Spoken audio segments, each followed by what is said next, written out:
BA first year optional Hindi. आज हम दूसरी महत्वपूर्ण कहानी देखेंगे। जैसे पहले हमने जमींदार का दृष्टांत ये कहानी को देख लिया, अब दूसरी महत्वपूर्ण कहानी है एक टोकरी भर मिट्टी, जिसके लेखक है माधवराव सप्रे। तो आइए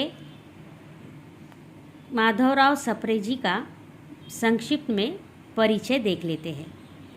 माधवराव सप्रे का जन्म 1871 में हुआ। आप मराठी भाषी थे, लेकिन हिंदी के प्रति आपके मन में असीम प्रेम था। इसीलिए हिंदी पत्रकारिता और साहित्य की सेवा में आपने अपना बहुमूल्य योगदान दिया। सन 1900 में आपने छत्तीसगढ़ मित्र पत्र का प्रकाशन आरंभ किया। 1909 में नागपुर से हिंदी ग्रंथमाला का प्रकाशन किया और तदुपरांत लोकमान्य तिलक के केसरी पत्र से प्रेरित होकर हिंदी केसरी पत्र निकाला।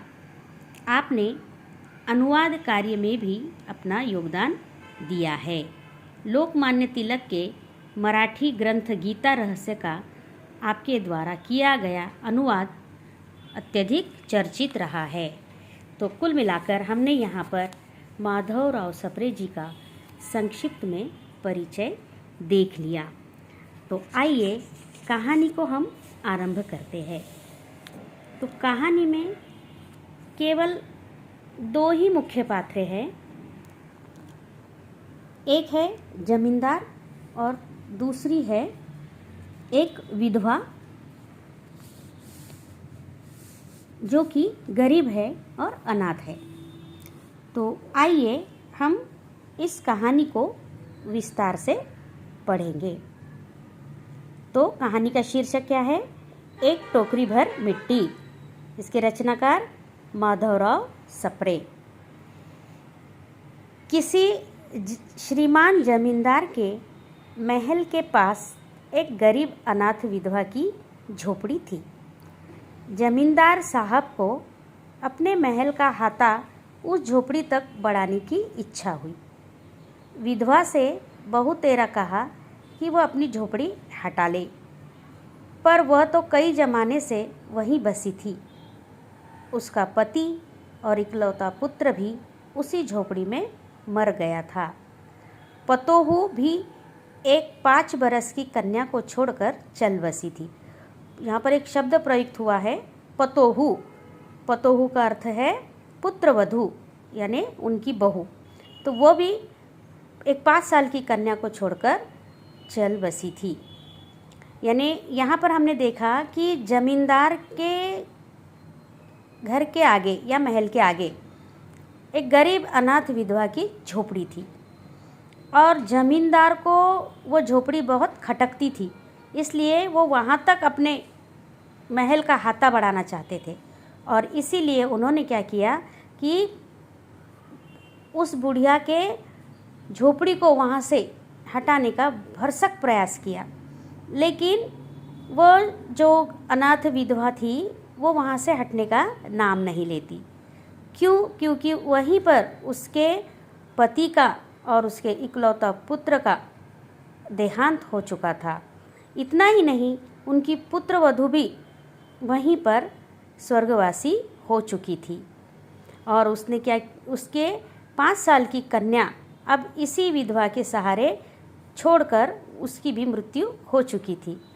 अब यही उसकी पोती इस वृद्धाकाल में एकमात्र आधार थी।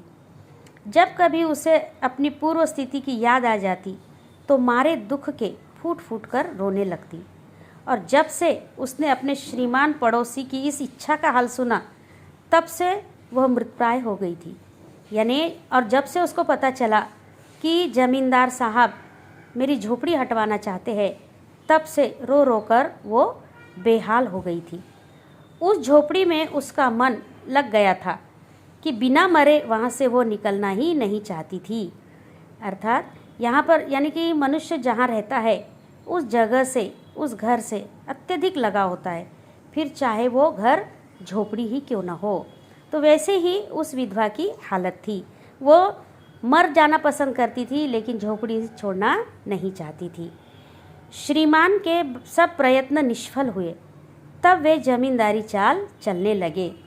बाल की खाल निकालने वाले वकीलों की थैली गरम कर उन्होंने अदालत से झोपड़ी पर अपना कब्जा कर लिया और विधवा को वहाँ से निकाल दिया। बेचारी अनाथ तो थी ही, पास पड़ोस में कहीं जाकर रहने लगी। यानी यहाँ पर देखें हम कि किसी भी तरह से आखिरकार जमींदार ने अदालत द्वारा वकीलों को पैसे खिला पिलाकर उसकी झोपड़ी पर अपना कब्जा कर ही लिया और इस तरह से बुढ़िया को वहाँ से निकाल ही दिया। वो वहीं कहीं आसपास जाकर रहने लगी। एक दिन श्रीमान उस झोपड़ी के आसपास टहल रहे थे और लोगों को काम बतला रहे थे। इतने में वह विधवा हाथ में एक टोकरी लेकर वहाँ पहुँची। कहानी किस तरह से आगे बढ़ रही देखिए। श्रीमान ने उसको देखते ही अपने नौकरों से कहा कि उसे यहाँ से हटा दो, पर वो गिड़गिड़ाकर बोली कि महाराज, अब तो ये झोपड़ी तुम्हारी हो गई, मैं उसे लेने नहीं आई हूँ। महाराज क्षमा करे तो एक विनती है। तो बुढ़िया ने क्या कहा कि मैं अब यहाँ पर झोपड़ी लेने थोड़ी ना आई हूँ, लेकिन एक आपसे विनती है। अगर आप मुझे क्षमा करेंगे तो मैं वो अपनी विनती आपके सामने प्रस्तुत करती हूँ। जमींदार साहब के सिर हिलाने पर उसने कहा कि जब से यह झोपड़ी छूटी है तब से मेरी पोती ने खाना पीना छोड़ दिया है। मैंने बहुत कुछ समझाया पर वो एक नहीं मानती। यही कहा करती है कि अपने घर चल। टोकरी भर मिट्टी लेकर उसी का चूल्हा बनाकर रोटी पकाऊंगी, इससे भरोसा है कि वो रोटी खाने लगेगी। महाराज कृपा करके आज्ञा दीजिए तो इस टोकरी में मिट्टी ले जाओ। श्रीमान ने आज्ञा दे दी।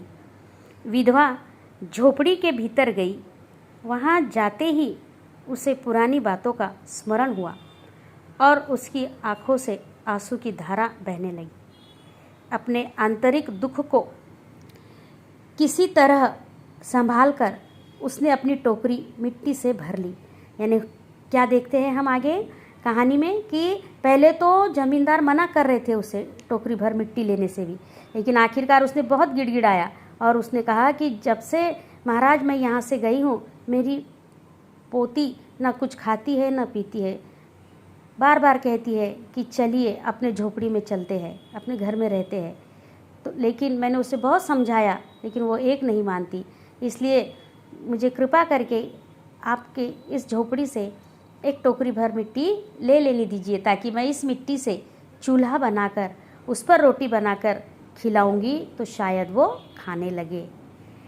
इस तरह संभाल कर उसने अपनी टोकरी मिट्टी से भर ली और हाथ से उठाकर बाहर ले आई। फिर हाथ जोड़कर श्रीमान से प्रार्थना करने लगी कि महाराज कृपा करके इस टोकरी को जरा हाथ लगाइए, जिससे कि मैं उसे अपने सिर पर धर लूँ। जमींदार साहब पहले तो बहुत नाराज़ हुए, पर जब वो बार बार हाथ जोड़ने लगी और पैरों पर गिरने लगी तो उनके भी मन में कुछ दया आ गई। किसी नौकर से न कहकर आप ही स्वयं टोकरी उठाने को आगे बढ़े। जो ही टोकरी को हाथ लगाकर ऊपर उठाने लगे त्यों ही देखा कि ये काम उनकी शक्ति के बाहर है। फिर तो उन्होंने अपनी सब ताकत लगाकर टोकरी को उठाना चाहा, पर जिस स्थान पर टोकरी रखी थी वो वहाँ से एक हाथ भी ऊंची न हुई। लज्जित होकर कहने लगे, नहीं, यह टोकरी हमसे न उठाई जाएगी। यह सुनकर विधवा ने कहा, महाराज नाराज न हो, आपसे तो एक टोकरी भर मिट्टी नहीं उठाई जाती और इस झोपड़ी में तो हजारों टोकरियां मिट्टी पड़ी है। उसका भार आप जन्म भर क्यों कर उठा सकेंगे? आप ही इस बात पर विचार कीजिए। जमींदार साहब धन मद से गर्वित हो अपना कर्तव्य भूल गए थे, पर विधवा के उपर्युक्त वचन सुनते ही उनकी आंखें खुल गई। कृत कर्म का पश्चाताप कर उन्होंने विधवा से क्षमा मांगी और उसकी झोपड़ी वापस दे दी। इतना सही कथानक है इस कहानी का, लेकिन बड़ी विचारणीय कहानी है कि आखिरकार उस जमींदार को अपने धन मद से गर्वित होने पर पश्चाताप होता है और अपने किए गए कर्म पर उन्हें लज्जा आती है, और बुढ़िया के उस विचार से वे लज्जित हो उठते हैं और आखिरकार बुढ़िया से क्षमा मांगते हुए और उनकी झोपड़ी उसको वापस कर देते हैं। इस तरह से यहाँ पर एक टोकरा भर मिट्टी कहानी संपन्न होती है। मुझे लगता है ये कहानी बहुत ही सरल एवं सहज है, जो समझने में एकदम आसान है। इसमें कहीं भी कोई कठिन शब्द या वाक्य प्रचारों का प्रयोग नहीं हुआ है। सीधे सरल शब्दों में माधवराव सप्रे जी ने इस एक टोकरी भर मिट्टी के माध्यम से जमींदारी और गरीबी का चित्रण स्पष्ट किया है। तो एक टोकरा भर मिट्टी कहानी यहीं पर संपन्न होती है। मुझे आशा है आप लोगों को समझ में आ गई होंगी। अगले लेक्चर में हम अगली कहानी को देखेंगे। ठीक है।